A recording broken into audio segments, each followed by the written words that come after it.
Bismillahirrahmanirrahim. Assalamualaikum warahmatullahi wabarakatuh. Eh, Pembahasan untuk kali ini terkait dengan analisis framework COVID 4.1 pada PT Kimia Farma Persero Tbk. Sebelum kita membahas lebih dalam terkait hal tersebut, terkait analisis yang saya lakukan, izin memperkenalkan diri. Nama saya Cepah Ahmad Tisna dengan NIM D111911127 dari kelas IF7D.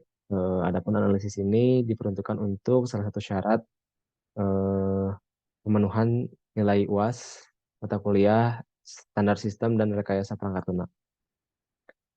Oke, lanjut saja. Nah, di sini ada pendahuluan. Yang pertama yaitu profil perusahaannya. Kimia Farma merupakan perusahaan industri farmasi pertama di Indonesia yang didirikan oleh pemerintah Hindia Belanda. Jadi pada masa Indonesia belum merdeka ya, sekitar di tahun 1817. Pada tahun 1958, pemerintah Republik Indonesia melakukan peleburan sejumlah perusahaan farmasi menjadi PNF, Perusahaan Negara Farmasi, Bhinneka Kimia Farma, untuk awalnya.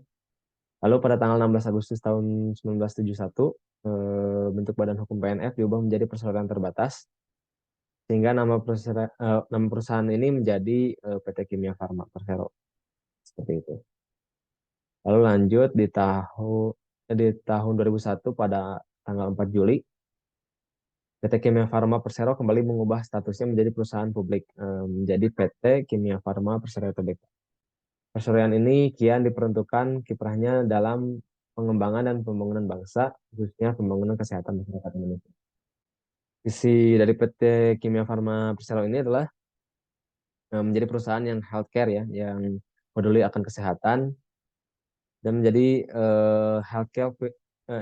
healthcare pilihan utama yang terintegrasi dan menghasilkan nilai yang berkesinambungan. Selanjutnya dari misinya, ada 3 misi di sini. Yang pertama adalah melakukan aktivitas usaha di bidang industri kimia dan farmasi, perdagangan dan jaringan industri, retail, farmasi dan layanan kesehatan, serta optimalisasi aset. Lalu yang kedua adalah mengelola perusahaan secara good corporate governance dan operational excellence, didukung oleh sumber daya manusia ataupun SDM yang profesional tentunya. Dan yang ketiga adalah memberikan nilai tambah dan manfaat bagi seluruh stakeholder. Oke, lanjut sasarannya. Sasarannya merupakan seluruh lapisan masyarakat Indonesia, khususnya dalam bidang kesehatan dan medis saja. Dan tujuannya adalah menjadi media penyedia layanan terdepan pada industri farmasi terintegrasi. Oke, detailnya bisa kita lihat sama-sama ya.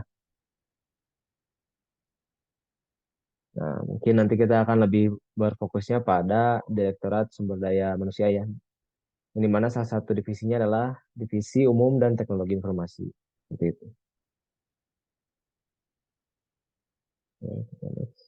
Nah, ini dia sosial media yang dimiliki oleh perusahaan tersebut, mulai dari email, Facebook, Twitter, dan Instagram. Oke, kita identifikasi kondisi PI saat ini dan kondisi PI yang diharapkan.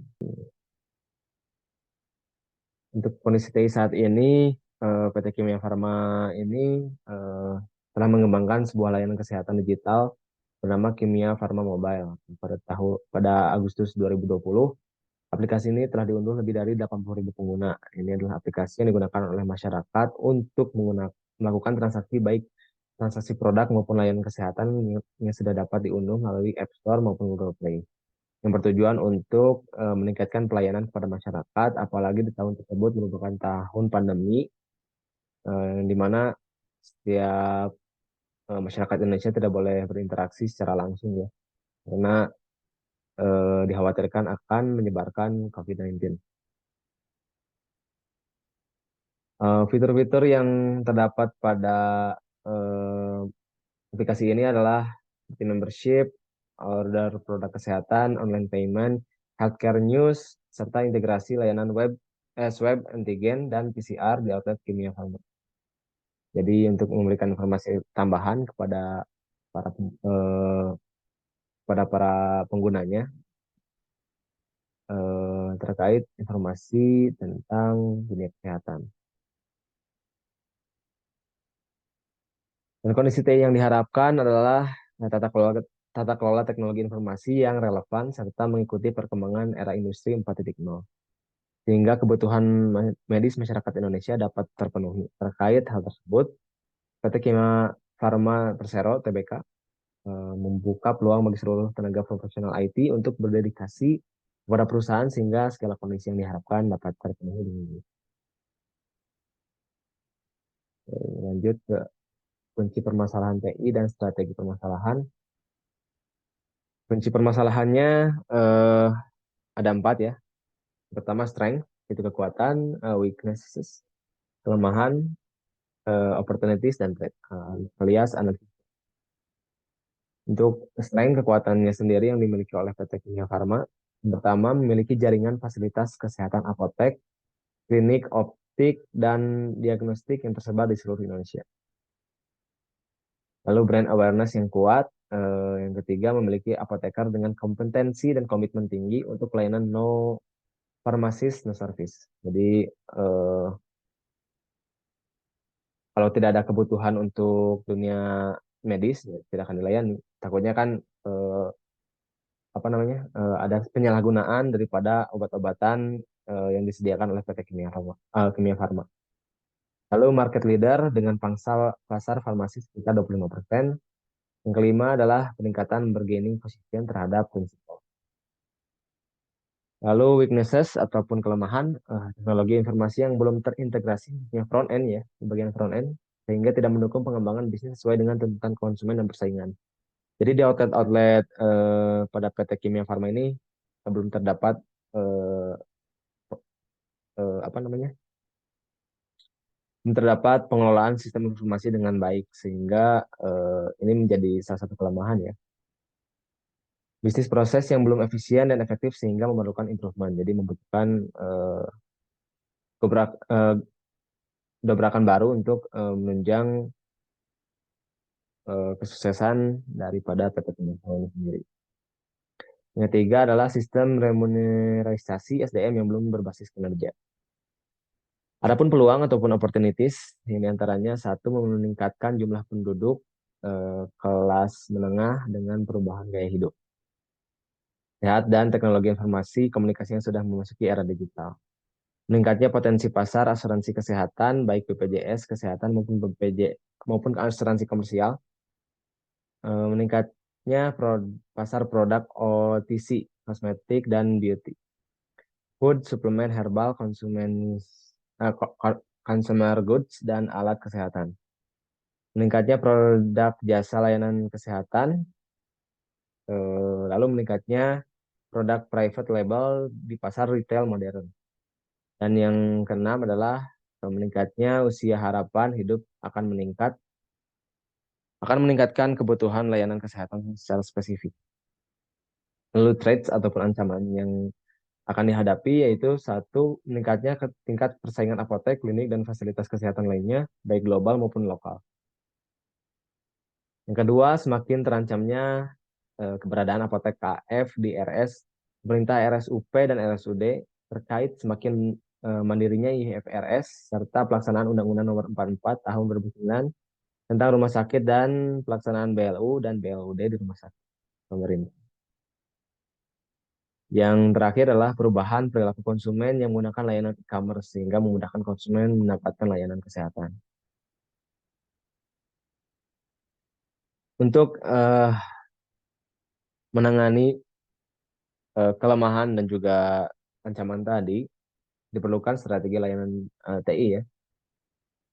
Yang diantaranya adalah pemetaan strategi SO. Yang pertama, meningkatkan pemanfaatan teknologi digital yang dapat menjadi tools untuk mendekatkan brand dengan konsumen dan memberikan pelayanan yang luar biasa atau extraordinary experience pada pelanggan. Yang kedua, meningkatkan kualitas layanan, service excellent, yang diberikan dengan memanfaatkan potensi sumber daya yang ada. Yang ketiga, memperbesar jumlah dan ruang lingkup bisnis dengan mengembangkan model bisnis, new model bisnis. Inovasi bisnis dengan dan juga inovasi bisnis dengan pemanfaatan teknologi. Lalu memanfaatkan teknologi digital untuk mentransformasi proses operasional untuk mendapatkan efisiensi, produktivitas, dan inovasi di dalam perusahaan. Lalu selanjutnya, mengimplementasikan teknologi digital untuk meningkatkan daya saing perusahaan dan value proposition yang sulit untuk ditiru pesaing. Adapun kebutuhan yang diharuskan diimplement pada strategi layanan ini, kebutuhan sistem informasi atau teknologi informasi. Yang pertama, ketersediaan teknologi digital berupa aplikasi dan sistem dan software yang dapat menjadi tools untuk mendekatkan brand dengan konsumen dan memberikan pengalaman yang luar biasa, extraordinary experience kepada pengguna. Adanya aplikasi sistem dan software yang mendukung segala layanan service yang diberikan oleh perusahaan. Adanya inovasi bisnis model dengan pemanfaatan teknologi berupa platform bisnis model untuk memperbesar jumlah dan ruang lingkup bisnis dalam upaya menciptakan source of revenue yang baru serta meningkatkan daya saing perusahaan. Menerapkan teknologi dalam transformasi proses operasi bisnis. Yang terakhir adalah adanya inovasi bisnis model dengan pemanfaatan teknologi berupa platform bisnis model untuk meningkatkan daya saing perusahaan dan value proposition yang sulit untuk ditiru oleh pesaing. Nah, dukungannya diantaranya adalah pertama mobile apps, member apps, customer loyalty, dokter afiliasi, home care, program rujuk balik, smart stock, big data analytics, dashboard business intelligence, decision support system. Itulah pembagian daripada big data analytics sendiri. Lalu yang 8 adalah knowledge management system, POS, apotek klinik dan laboratorium. Lalu platform bisnis model yang diantaranya terbagi menjadi orkestra industri farmasi, omni-channel integrasi jaringan outlet, lalu ada jejaring klinik, rumah sakit, dan juga dokter.